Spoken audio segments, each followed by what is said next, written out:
to start midnight might be called off after a meeting between their representatives and the county officials that happened today in the evening.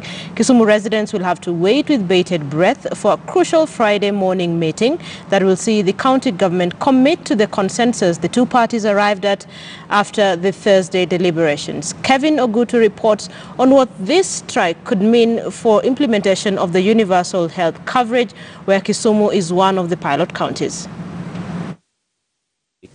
That come tomorrow, you are free to seek health anywhere else other than in any public hospital in Kisumu. Those were the hard-hitting words from a statement by the Kenya Medical Practitioners and Dentists Union, Nyanza chapter.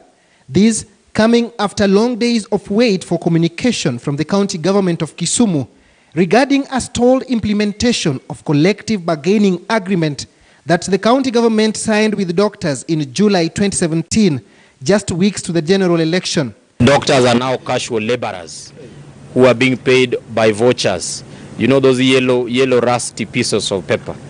But after a mid-morning meeting between the angry KMPDU officials and the county leadership, they seemed to have reached some consensus. In the CBA that was signed in 2017, the county agreed to improve the working conditions of the doctors, promote those who have stagnated in same job groups for years, increase staffing of the doctors who claim they were understaffed, just to mention a few. For the doctors that are not yet on the payroll,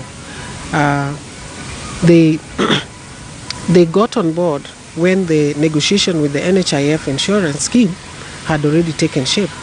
So this negotiation is going to be done again in May, and by that time they will be included in that scheme. A Friday morning meeting is expected to resolve this stalemate, which could cripple the realization of the universal health coverage, which is still at the pilot phase. And while Kisumu County leadership is struggling to avert the doctor strike, the many referrals from the neighboring counties continue to put a lot of pressure on their facilities and human resource, something they wish the national government will look into moving forward. So if we are able to capture this, then we will be able to know who comes from Kisumu and who comes from another county, so that this gives us the evidence to even look for more resources from the national government, as opposed to, just getting equal share. The Friday morning meeting between representatives of doctors and those of the county government of Kisumu will determine whether or not the over 250 doctors will go on strike. This is just slightly over 3 months since President Uhuru Kenyatta launched the UHC pilot phase right here in Kisumu. Kevin Ogutu for KTN News in Kisumu.